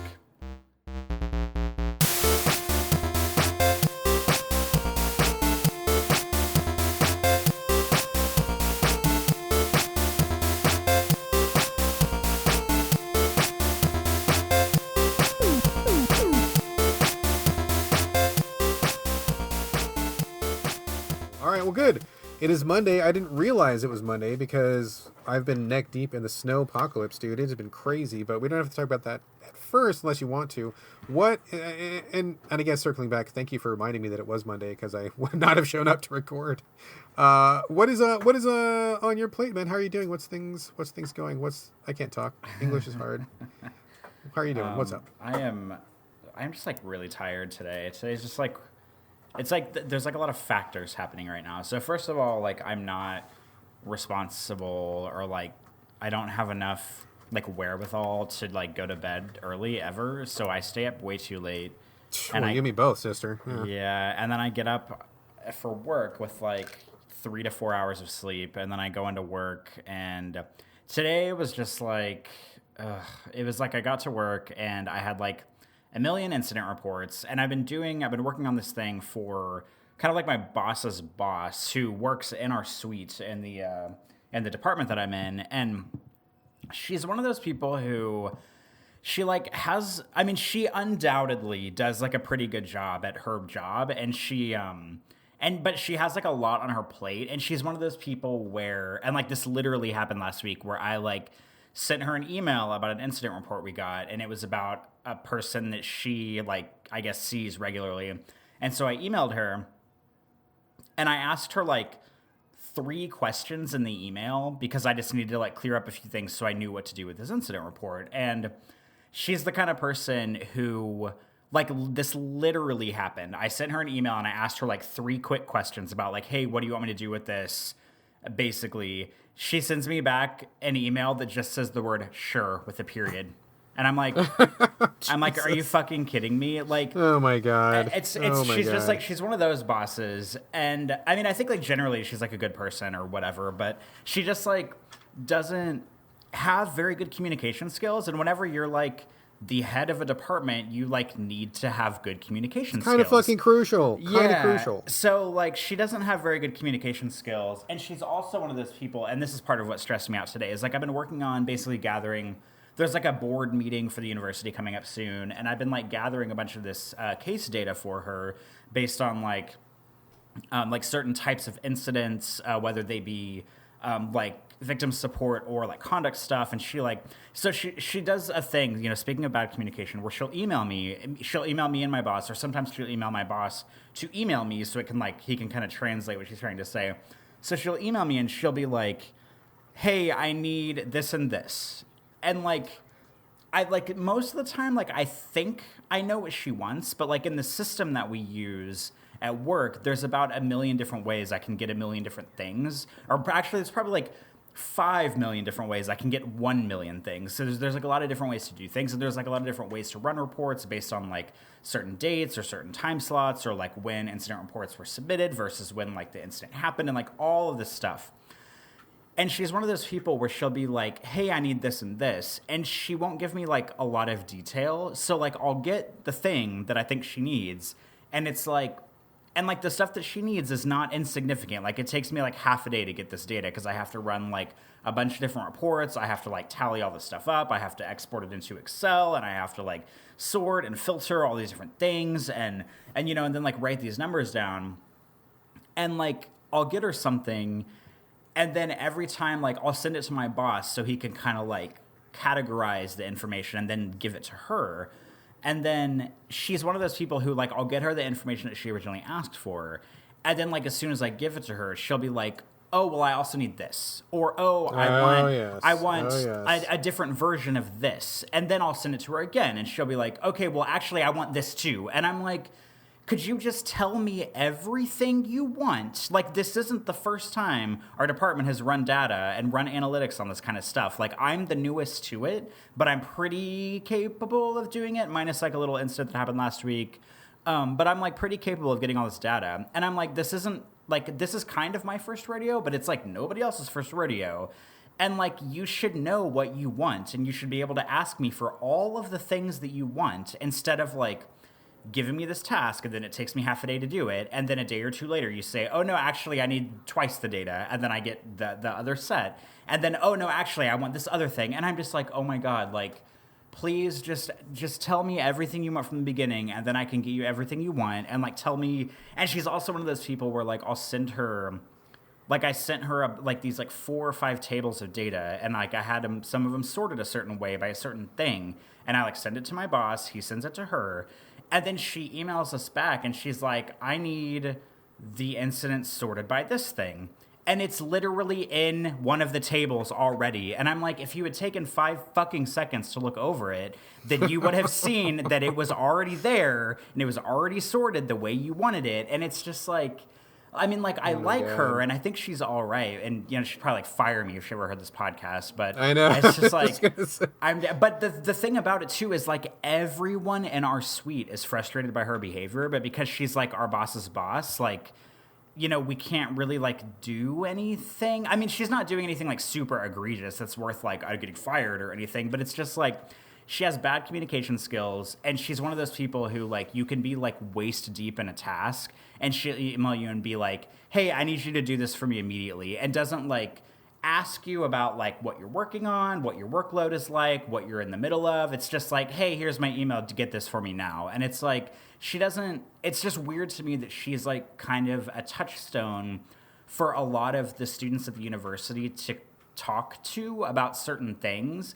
And she has like awful communication skills with her employees. And I'm like, I don't understand like what the students are getting out of their interactions with her, but like, if the employees are getting this kind of interaction, like, it just doesn't seem like the best scenario. So today was like one of those days where I was just like on a time crunch to run a bunch of reports, and then I forgot that I had a meeting because one of our departments on campus is trying to sort of like interweave the workload that they do with the workload that I do, and in turn I'll kind of be like opening some of their cases for them, which I think is a win across the board. But it's just gonna like, yeah, I mean, it's like anytime you work for like a big corporation or like a school system or whatever, or higher ed, like, it takes like, what you think should take a week ends up taking 6 months to get approved and to get done. Yeah, so it's totally. like one of those things, and like, everybody has to have a hand in it, and everybody has to have a say, and it has to get approved by a million people, even though like, it's just like the right thing to do. And so today was one of those days where like, I forgot that I had that meeting, and one of my coworkers who I really like came over to my office, and she's like, hey, do you want to, she's like, we're going to leave at about 10:50 to drive over to because there's like another admin building that's like 10 minutes away from our campus. She's like, we're going to drive over there for the meeting. And I looked at her and I was like, oh my God, is that meeting today? And she's like, yeah, it's on our calendars. And I was like, yeah, I totally forgot to look. And I was like, neck deep in getting this data from my boss's boss, and I was like trying to get it really quickly because the board meeting's coming up, and then I had like the meeting that got dropped on top of me on that, and then like, this isn't even counting like the primary work, the opening cases that I'm supposed to do. I didn't even start doing until like noon today because we fucking drove over for the meeting, and then like 2 of the people we thought were gonna be at the meeting weren't even there, so like, we didn't even really get that much accomplished. And then we like drove back to campus, and I like finally got to get settled into my job and like actually open cases, which is kind of like my primary thing. And I didn't even, of course, because I started so late, I didn't get that much done today. So that means tomorrow when I go in, there's going to be even more work that's going to be mounting up. So it's just like, oh my God, it's just like a lot of stuff going on, and I was kind of stressed out. And then like, to top everything off, there was like this incident, which I cannot go into detail about, but there was like an incident that happened at the university with like a student who, just to put it lightly, was like not doing very nice things. And oh dear, just, that like, sounds quite ominous. Yeah, I mean, I can like tell you about it later, but it's definitely not show appropriate. But it was just like, I had to, they were like, so, because sometimes when like big things happen, like everybody files a report about it. So I read like 8 reports about this one incident, which is really fascinating though, because then you get like everybody's point of view on it. But like, I just had to like reread like what the student did like over and over, and it was just like one of those things. Like I don't get bothered by a lot at work, but it was one of those things where I was just like, oh my God, like can we just open a trap door and just like drop the student into it immediately and get this student away from campus as quickly as possible? Because oh my God, I just did not want to deal with this. So yeah, like not only was my day full of like all these stupid roadblocks, then it was like, of course there was like a big incident with like a terrible student, and I was just tired. I'm just tired, Brad. Oh Jesus. Although that would be kind of dope if there actually were trapdoors at the university. Be like, where you just send a guy down a hallway and push a button, whoop, problem solved. That would be so nice. I could set up a couple of those in Washington, D.C. I think it would benefit the whole country, honestly. Well, that sounds like a lot, dude. That does sound like a lot. And that, although actually it kind of made me think, like, I do want to, you should set up a little camera in your cubicle, because I think like a live web stream of you at work would be pretty fucking entertaining, where you're just like, you get there in the morning, and like we could all tune in like across the country, and you'd be like, Corey's fresh in the morning, he's had his donut and coffee, he's getting ready for the day, and then some shit happens, and then just to see the look on your face of like, oh God, like that would be pretty precious, dude. I think we should stream that. That would be pretty good. Perhaps I could do like, I don't know, some kind of Twitch not VR, a Twitch like stream about my workday, but I think that probably would not go over very well with the administrators at my university. Well, it's all about the clicks anyway, though. You'd like after that, you'd like go to YouTube stardom, and then you could leave your work behind and just be a luminary, be an influencer, Corey. Oh God, the word influencer. Okay. Oh my God, I haven't even talked about this. So you're just reminding me. We're going off on another tangent here, just because the word influencer bothers me so much. And you know what I hate even worse than the word influencer? Because like I watch a lot of YouTube videos. Like obviously, I follow a lot of people on Instagram who like think they're influencers, but really the word influencer was just like invented by PR companies to make people feel like more important than they are and to get people to sell products. And so, but something that's slightly related, but also slightly unrelated, like that, like it's one of those stupid ass things that just like bugs the hell out of me is whenever like you go to someone's profile, it could be like Instagram, it could be, Twitch, or it could be whatever. And, like people generally have like their name, maybe they have their age, and they sometimes they'll have like a descriptor of what they are, maybe they're like an athlete or whatever, like on Instagram. And my number one biggest pet peeve is whenever somebody describes themselves as a content creator. Oh, content creator. Content creator. Because it like, oh my God.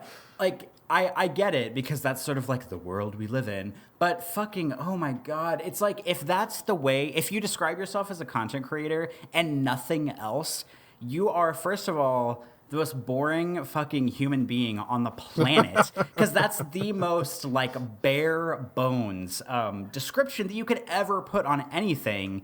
And like, if you're a photographer, say you're a photographer. If you're a videographer, say you're a videographer. But there's so many people, even people I respect and people I look up to, like in the photography community, you go to their Instagram profile and all it says is blah, blah, blah name, and then content creator under that. And this is going to be the grossest thing I'll ever say on the podcast, but all I can think of when I see this is content creator. I think of, okay, well, you know what? I can go sit on the toilet for 10 minutes and I'll create some content for you. Like I knew you were going there. It's such a fucking boring ass description. It's so annoying. Like, it's just like, I don't know. It just bothers me so fucking much. And it's such a stupid thing, but it irritates me so much.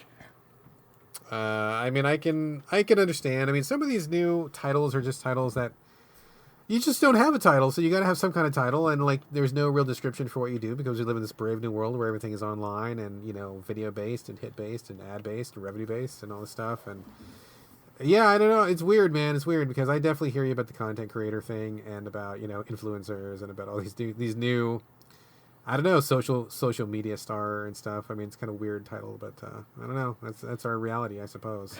Although I will never say Corey Motley content creator, because then I'll just think you're going to the bathroom all the time. That's been ruined for me forever. So thank you for that. You're welcome. Well, I'm sorry to get the show started off on like a fiery rant, but please, tell me how you are. We did a little pre-show chat about how you're feeling at the moment, but you're still buried under a pile of snow in Seattle for like 2 weeks in a row. How is everything It is going? ridiculous, dude. It is ridiculous. This is the most snow we've had in like probably 10 or 12 years. Like it's really frustrating because the city is not equipped for snow. I think we talked about this on last episode or the episode before, but basically we're not prepared because we never really get snow. So like we don't really have a lot of plans or contingencies in place. Seattle is really hilly, and there's been a lot of roads that are closed in the middle of downtown and all over the place because they are simply too steep. It's like putting your car at the top of a toboggan run and then praying to God that you are alive when you get to the bottom of it. Like, it's not okay. And so a lot of people cannot get anywhere. They can't leave their homes. They can't get around because it's too steep, too many steep hills. So that's a problem. And on top of that, I mean, bus service is really limited. I haven't been driving at all because my car is not great in the snow, on top of how dangerous it is to drive around here, on top of how many fucking idiots there are in the snow who they've got a fucking 4x4, so they think that they're God and like nothing will affect them as they go skidding off the side into Puget Sound or something. So it's ridiculous. But it's kind of rough, dude. And like, I've been, working at the theater. I think I mentioned that a couple shows ago, working on Romeo and Juliet. And they're so freaked out because we haven't been having enough time to rehearse. And so they're like, oh, we're going to put everybody up downtown. Just let us know. We'll get you a hotel room. You can stay downtown. And I'm like, cool, but I don't want to be in a hotel room downtown. I want to be at my fucking house with my family. And luckily the bus that I ride hasn't closed. It's one of the emergency snow routes, so hopefully they'll be able to get through. But when I was coming home yesterday, that bus was slipping all over the place, dude. Like, it made it and I got home okay, but there was a couple moments where I was like, ooh, this doesn't feel so good. And I'm on a bus with like a bunch of weird strangers and I'm not wearing a seatbelt, and it's just kind of, I don't know, dude. Like, had that little vision of like, we go off the side of the road and then we're stranded, and then the bus gets buried in snow and you have to make best friends, and then it becomes like Lord of the Flies inside of a bus. There's like 3 different tribes, and just dangerous situation. Eventually someone's gonna have to eat human flesh, and then it'll all be a Lifetime movie. I don't want to go that route. So but I gotta go early tomorrow. I gotta go in. They need me. I am a vital person on this project, and they need me real bad. So I'm like, okay, well, I'll get up early and I'll get on the bus, and as long as the bus gets there, I'll get there. But it's been a hassle, dude. I hate the snow. It's fine if you're like in a cabin in the woods and you got a week off and you got some hot cocoa and you're just chilling, and that's cool. But if you've got places to be and things to do, it is not cool. I'm sick of the snow. I'm sick of all this fucking hassle, dude. So I know compared to a lot of places, people make fun of us, like, oh, that's no big deal. We got like 3 feet of snow and we go to work every day and schools never close in other places. Like, I get it, but we're just not that city. Like, we just never have to deal with this problem. I mean, the last serious snow, like I said, 10, 12 years ago. So like, imagine going 10, 12 years of just like not having to worry about something. Like, you're not going to be prepared for it. You're not going to be ready. So it's been really a huge problem. I mean, I posted some pictures on my Instagram and also on Twitter. I went to the grocery store the day that the snow started coming down, and it was the busiest I had ever seen it in the grocery store. The produce aisle completely cleaned out. There was like, I'm not even, this is not hyperbole, okay? I'm not exaggerating. Not a single potato in the store, not a single egg in the store, not a single onion in the store, no milk in the store, no bread in the store, like nothing, like literally nothing on the shelf. I am not exaggerating. The shelves were bare. It looked like pictures of the Soviet Union, like, from like World War II or something, when there was like rationing and starvation. Or, I mean, it looked like people had looted the place, dude. Like, there was literally nothing there. So me and the son grabbed what we could. Crowded as fuck. Everybody just like, I mean, thankfully people were polite still, and everybody's like, oh, excuse me, sorry. And, despite being crashed into a million times because it was so crowded, everybody was still had their manners, which was nice. But, we go to the deli counter. No meat in the fucking deli counter. Like, everything is being bought out. But we got whatever was left. We got a few things, and I brought home some weird things I wouldn't normally buy because I needed to have something, like not usually one for, sardine cans or tomato paste, but you got to get what you get, and that's all there is. So brought some stuff home, and like we got to we were going to check out, we're going to pay, and like the line was from the checkout counter, which is at the front of the store, all the way through the first aisle and all the way through into the second aisle. So like, it's hard to describe how long this is.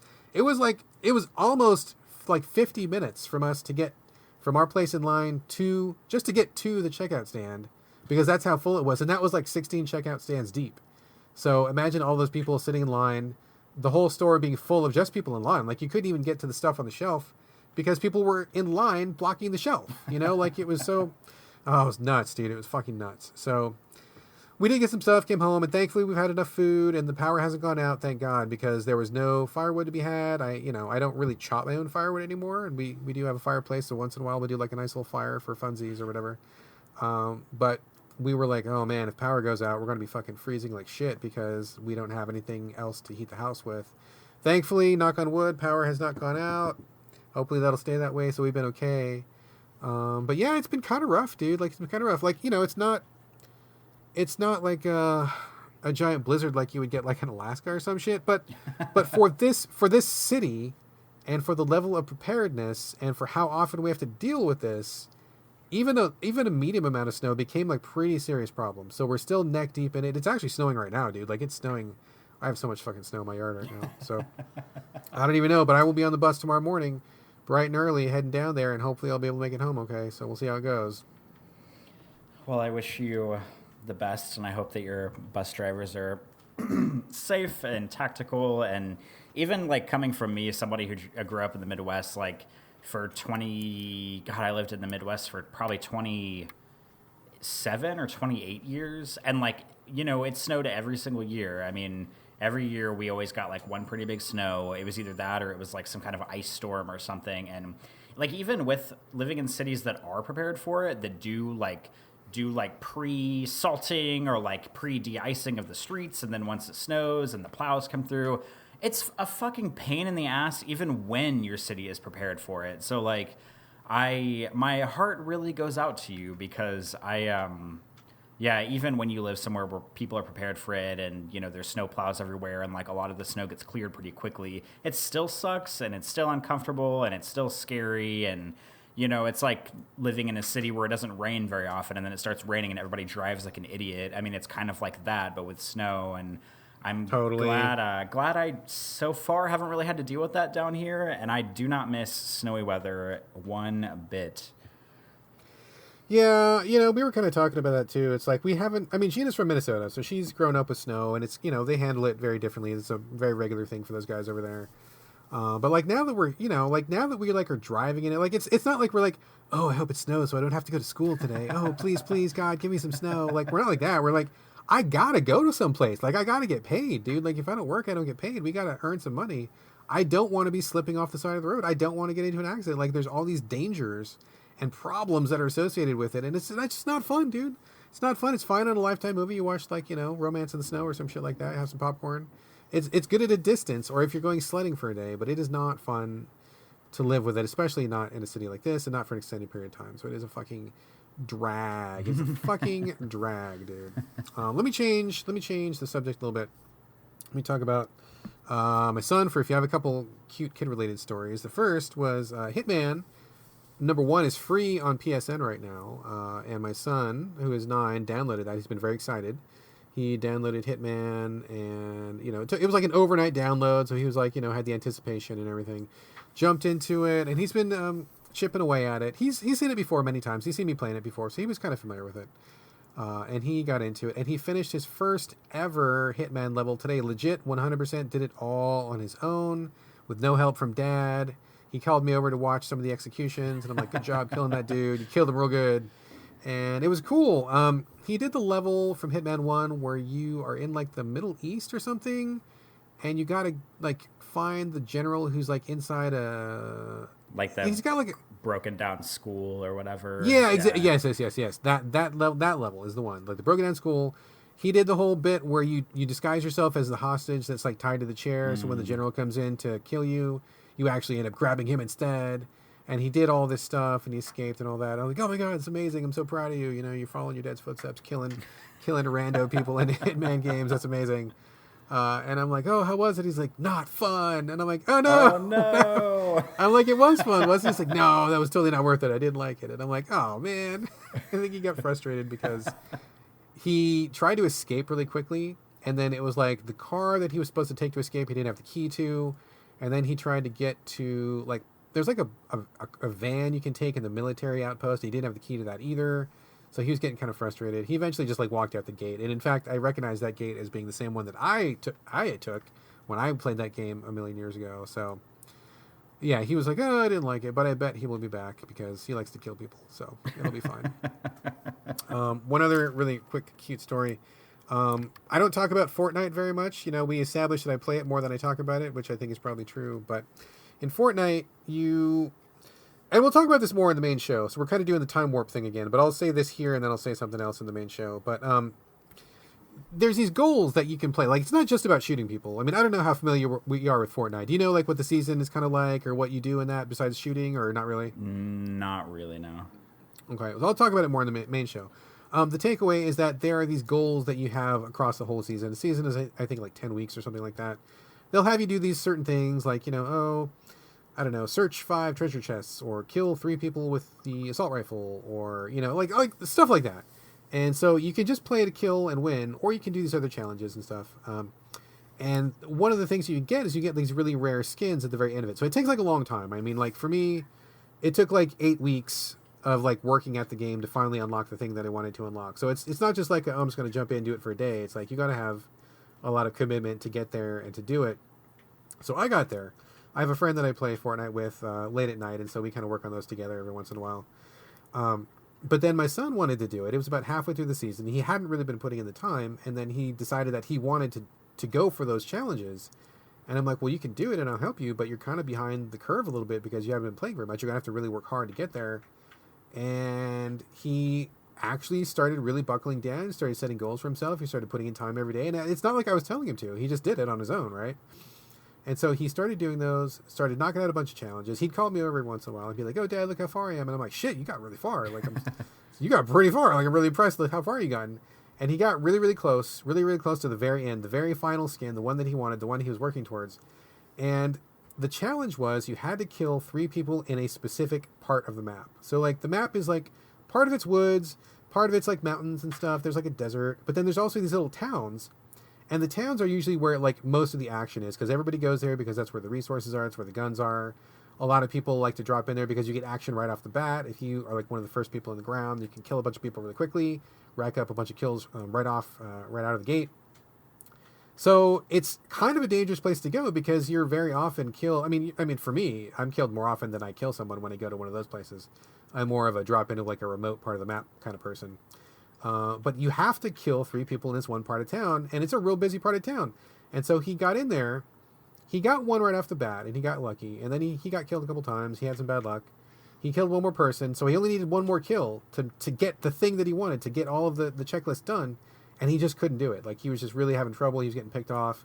His luck just was not going his way. So I'm like, all right, dude, this is going to be a father-son moment. We're gonna jump in. I'm gonna help you out. So I joined him in his game. We jump in. We both parachute from the plane and get down to the ground, and then we're looking around. I spot somebody in the distance. I'm like, there's this guy, there's your guy. This is the guy that's going to be for you. So, like, he had a gun. I didn't have a gun, and I'm like, I'm going to charge him. You come in behind me, and I'll take the bullets for you, and when I fall down, you get him. And so we both ran. He was behind me. I took all the shots from the guy because he saw us coming in. He opened up with his assault rifle. I totally took like 12 in the chest, and I went down just dead.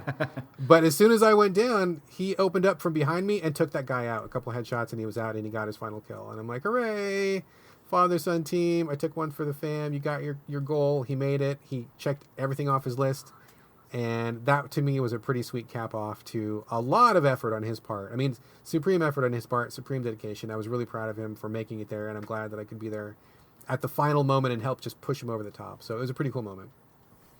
That is very adorable. You and your son bonding over murdering people in video games.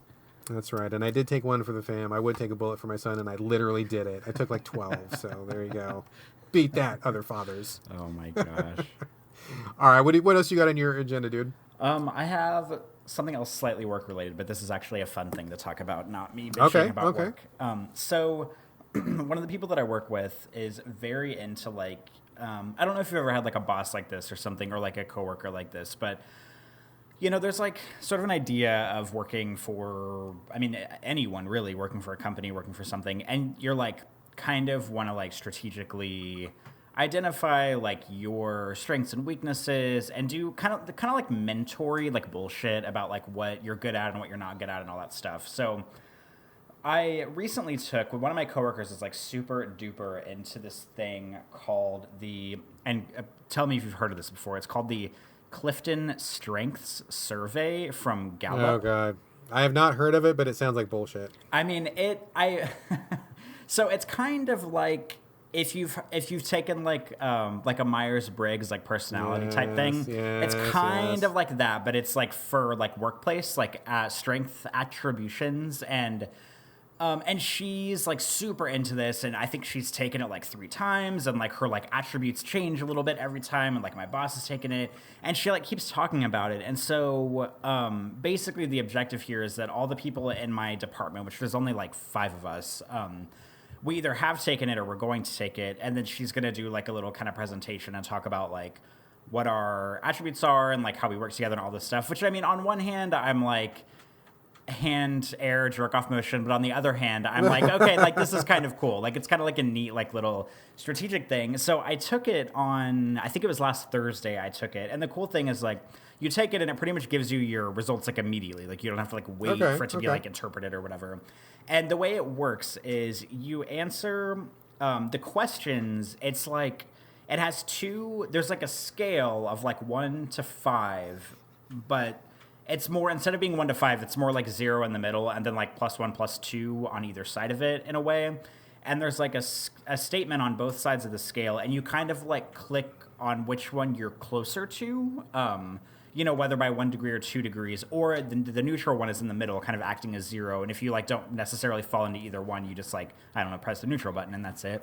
And like some of them, I wish that I had like taken some screenshots of them, because like some of them like were really funny, and a lot of them were kind of like abstract, and like you might think that like on the 2 statements that they might be like opposites of each other, but a lot of times the 2 statements like didn't even like go together at all. You just kind of like had to choose which one, because I would look at it and I'd be like, well, this isn't the opposite of this. Like, how am I supposed to choose? But you just like pick. And so it's kind of like a weird, I don't know, like scenario. And there's also, you have to answer 170 of them, and you're on a 20-second time limit for every single question. So you have to like, okay, it's very like instinctual, I guess. But what sure, your gut reaction. Yeah, gotcha. So like you don't have a lot of time to think about it. And there were a few, and the shitty thing is it doesn't give you a timer. So there were a few where I was like, oh my god, I don't know. And like I don't know if it like times you out, because I never like reached the limit on a question, or if it like gives you like a 3-second timer. I didn't want to risk getting that low, but it like doesn't give you like a 20-second countdown. So I got kind of nervous about some of them, but I answered all of them and I got my results. And I would like to share for you and for everybody listening my top, because they go by like the top 5 is what's important. There are 34 attributes, and they literally rank you. They rank all of them. So I have all 34 ranked, but like the top 5 are kind of like what are the important ones, I guess, or the ones that like best represent you. Okay. So here I'm going to go through my top 5, and I'm going to read off what the name is, and like there's like a 1-sentence description of like what it means. So my number 1 Clifton Strengths attribute in my theme sequence. I sound like such an idiot right now. I was like getting pretty thick already, dude. My number 1 is adaptability, which means I prefer to go with the flow. I tend to be a now person who takes things as they come and discover the future one day at a time, which I think is pretty accurate. I mean, honestly, like that's pretty much me. That fits. I would say that's a true. My number 2 is deliberative, which means these people are best described by the serious care they take in making decisions or choices, and they anticipate obstacles, which I think is also true. All right. Okay, good results so far. Yeah, like anytime I get an objective for anything, I immediately start thinking about what could go wrong. I'm one of those people. So that's like pretty like, yeah, I'm very careful about my decisions, and I also anticipate basically anything to go wrong. So I agree with that. Number 3 is intellection. And that means people with the intellection theme are characterized by their intellectual activity. They are introspective and appreciate intellectual discussions, which, like, I guess I do. I mean, I don't. We're on this podcast. I mean, I guess it makes me sound kind of like highbrow and serious, but there were like a lot of questions on the survey that were kind of like one end of the spectrum very much led to like, I only want a few deep friendships. And then the other side was like, I want to be friends with everybody. And every time those came up, I was like, yeah, a few deep ones, a few deep. Like, I don't want to be friends with everybody. So that's probably like, I don't know, pushing me in that direction. Number 4 is relator. People with this theme enjoy close relationships with others. They find deep satisfaction in working hard with friends to achieve a goal, which is very similar to intellection, I suppose. And then number 5 is responsibility, which means people with responsibility take psychological ownership of what they say they will do. They are committed to stable values such as honesty and loyalty. Oh, that's a good one. That's a good one. I think so. And just for shits and giggles, I want to talk about my very last one, which really cracked me up. Because my bottom ones are all like... So my very last one, number 34, is significance, which makes me sound like a loser. But this means people talented in significance want to make a big impact. They are independent and prioritize projects based on how much influence they will have on their organization or people around them, which I think it's true that this is like the last thing on my list because like I mean, it depends on the work I'm doing, but when it comes to like the work that I do at my job, like I like the work I do, but it's not like I didn't like get a job. This isn't like the thing I've been wanting to do my whole life. So like I'm very much there just to like show up, do my work as best as I can while I'm there. And I'm not really looking to like make waves or be like super recognized, because the other thing, like my coworker was telling me that a big thing about significance is like those kind of people really want to be like recognized for the work they do. And right. And I very distinctly remember at a staff meeting, we kind of discussed this a while back where we kind of went around and talked about like how we feel about working and how we want to be recognized and like that kind of stuff. And there was like one person in our group who said like, you know, one way she likes to be recognized at work is if, you know, we have like a department meeting or something, like it would be nice for one of the speakers to sort of like recognize her or something like that, which is totally, it's totally reasonable, like to let everybody know like, hey, this person's doing an outstanding job. Like just so people in the room who don't know who this person is, like, hey, you know, she's great. Like she's doing a good job. And then whenever it came to me, I was like the only person that said this in the room, but I was basically like, I was like, yeah, I don't want to be rude, but like, really, it's nobody's business how well I'm doing my job, except for my bosses and mine. I was like, I understand, like, we all want to be there for each other. I was like, but really, like, I don't really need to be like recognized. I don't need like a pat on the back. Like, I just like, I need to know that I'm doing, like, I know if I'm doing good work, and like, I want my boss to know I'm doing good work, and like, I want to be recognized for that. But like, I don't need to be like called in front of a staff meeting and like recognized, and I don't need like, you know, gold coins or statues. Like, I just want to show up and do my job and do it all right, like do it well or do it well enough. And then like have like make sure that my boss knows I'm doing it well, and then like get the fuck out of there every day. Like it was just weird because everybody was like talking about ways they like to be recognized. And then I was like, yeah, I don't really care. Like I don't need, like, it's nobody's business, like, how well I'm doing at work. So it's just kind of like the way that I think about things, which I don't know if that's, like, unorthodox or not. But I thought that significance coming in last on my survey was pretty apt for the way that I think about my job. Well, I mean, this sounds like pretty classically like the introvert profile. Would you say that you are an introvert? I mean, I'm guessing you would say yes. I think I am, yeah. I mean, I'm definitely, like, because there were some questions on the survey that were, like, kind of about like, oh, if you like you like to strike up conversations with strangers, you know, and stuff like that. And pretty much every time I was like, no, not really. Like I don't have a problem talking to people, but like if I step on an elevator and there's one or two other people in it, I'm never gonna be like, oh, hi, how are you? Like, we've never met, but my name's Corey. Shake my hand. Like, I'm not, and like, it's totally, like, the world needs those people. Like, the world needs extroverts. Right. But I'm not really one to do that. Like, every once in a while, you know, if I'm, like, at the checkout counter at the store, like, I might strike up, like, a small conversation, but I've never, like, really want to go out of my way. And, you know, there's nothing, like, right or wrong with that. And I also like the survey that I took, because it's not saying, like, oh, you're good at this stuff and you're bad at this stuff. It's more about just like identifying the way you work and like the attributes that you kind of take into the workplace with you. It's not saying like, oh, you're bad because you don't communicate, which is nice. But yeah, I'm definitely more of an introvert for sure. Well, that all makes sense. That all sounds like you. I mean, that test sounds like it's pretty accurate based on, you know, our time podcasting and knowing you for as long as we've known you. That seems like it's all pretty on target. So that's pretty good. And, you know, yeah, I mean, the world does need those people. And even though that you may not want a the public acclaim or to be recognized in front of people. That's totally okay. Like, you can do a good job. You don't have to be the person who gets the limelight. I mean, we need, the whole world needs both people. And honestly, I think we need more people of your kind than of the other kind. But whatever. That's an argument for another day. But yeah, I suspect that if I had taken that test, I think we probably would line up pretty closely. I mean, I'm sure everybody's a little bit different, but I'm guessing in the major sections we probably would be neck and neck. You and I would both be hardworking, responsible introverts. I told Lex that I was going to. She brought up the idea, as she's the coworker who is into this stuff. Okay. She said that she hates when people like weaponize their results. So I immediately told her, I was like, I'm going to weaponize this to death. And I started joking with her that I was like, that I basically like a hardworking robot at work, because I'm like adaptable and I can turn on a dime and I can do like, if somebody asks me to do something, I basically will do it right then and there without really making much of a fuss. But I'm also like I'm like introverted and not really like relatable, and I don't really want to be in the crowd. So I was like, yeah, I'm just basically like a hardworking robot, and I'm lack all empathy, and I don't care about anybody in the office. I just want to come in and do my work. And she was like, no, don't weaponize your results.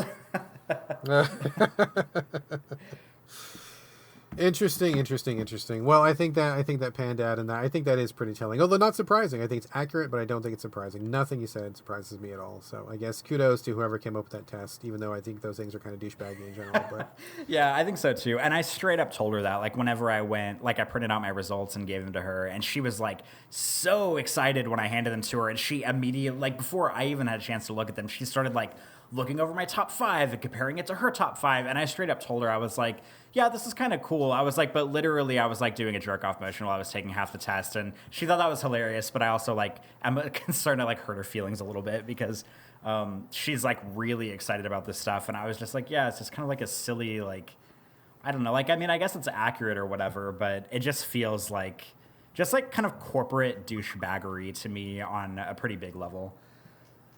Well, and people can get really wrapped up in those things too. I mean, I think her saying don't weaponize it makes a lot of sense, because I think that they can be carried too far, or sometimes they become kind of like a self-fulfilling prophecy, or people use them as like an excuse where it's like, oh, well, I got ENFP on my last Myers-Briggs, so that means I can't do this project with you because we're going to be a clash or whatever. So it's like an excuse sometimes.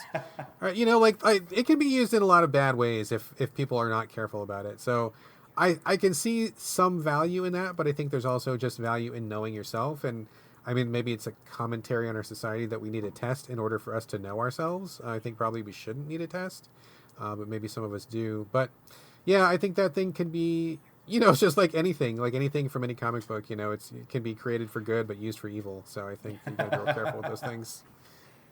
Yes, I'll do my best to use it responsibly. All right. Cool. One last thing from me, I think, and then I'm out of banter. You got anything else on your plate, or did that tap you out? Nope, I am sucked dry of all banter. All right. The last thing I wanted to mention was we were kicking it on the couch on one of our snow days that we mentioned earlier, and we wanted to watch a movie. We couldn't decide. Doing the whole what is that thing that the rings with the graph? I forget what it's called. The pie chart thing where they overlap. What is it called? A Venn diagram. We're like that. Yeah, the Venn diagram. Thank you. I couldn't remember. I was like pie, circle, and then I'm like, pie. I could go for some pie right now. I keep getting distracted. Venn diagram. Yes. Thank you. So we were doing the separate Venn diagram thing again, and then I'm like, oh wait. There's on Amazon Prime The Burbs, which I watched like 20 years ago and I haven't seen since then. And I'm like, oh, I wanna see that again. I seem to recall liking it, but I was probably like 7 at the time or something like that. Who knows if that was even a good movie or what my taste was like back then. We should watch it again. Have you seen The Burbs starring Tom Hanks? I believe it's from 1989. I have no idea what this is. Okay. So like, Tom Hanks, he's like the prestige actor these days, but he did not start out as the prestige actor, because nowadays, if Tom Hanks is in your thing, it's like you're talking about something very serious and about, rights for people and about equality and heavy drama. But when he started out, dude, he was like the shitcom, sex comedy, weird, just, cheapy movie dude. Like, I mean, not, and that's not a judgment. I mean, everybody's got to get their start somewhere.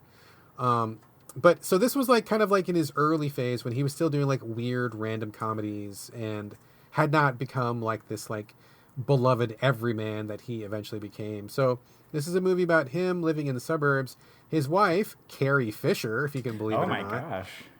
I was like, oh my God, Carrie Fisher's in this, and she looks so young. Well, number one, she's still alive, and she's like in here, and like, they're married and they're a couple. That's so like it was kind of blowing my mind from that perspective. But there was a bunch of other people in that I recognized from back in the day. But basically, what happens is there's a bunch of people living in this suburban cul-de-sac, and they just like have the really typical shitty, white person living in suburbia kind of a thing going. Everybody's really concerned about everybody else's lawn and who left a piece of trash out and who's doing what on their time off, and everybody's in everybody else's business, And so these people move in next door to Tom Hanks.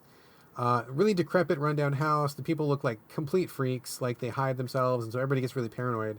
And everybody in the neighborhood, led by Tom Hanks, starts prying into their business to see what they're up to, because they're like, are they vampires? Are they monsters? Are they killers? Like, what's going on? They're not sociable. They're not like us. They're foreigners, and this is weird. And we, what are they doing here? And we got to figure them out. And it becomes this like just huge like comedy of errors where they just keep doing really stupid stuff and just being really inappropriate. And just kind of showing how white people can really get out of control when left to their own devices sometimes. And it just really it's funny, and it's also funny from the perspective of 1989, because you can see like what was passing for movies at the time. I mean, like the font and the script was really like 80s, and the music they picked, and it was directed by Joe Dante, who did Gremlins, and he did a bunch of special effects. I really actually like Joe Dante's movies, so I like this one too. But it was interesting. It's for free on Amazon Prime. I'm not going to spoil anything because I think the joy in it is kind of just watching them bubble along and figuring out what actually happens at the end. But interesting if you want to take a little hop in a time machine and go back to 1989 to see what the world was like then. It's really kind of jolting in a lot of ways, like really, really interesting. So it's good to go back and revisit some of those things. And it was a fairly entertaining movie. My son liked it. I think the wife liked it. I mean, not anything that I would like recommend for like hot date night or anything, but you want just you want just a weird movie from the 80s to watch, I think it fits the bill. So The Burbs I thought was pretty good. The burb. Every time I hear the word burb, I think of like a bird, BIRD, but people say like burb because they're being silly. So all I can think about is like chubby burbs now. That's what I'm thinking. I'm sure that someone has made that movie, but this is not that movie. But I can understand the association. Burbs. All right, man. That's all I got. Nothing else from you? Nothing else from me. All right, dude. Enough banter. I say we talk about some games. What do you say? I think that sounds like a good idea. All right, let's talk about some games.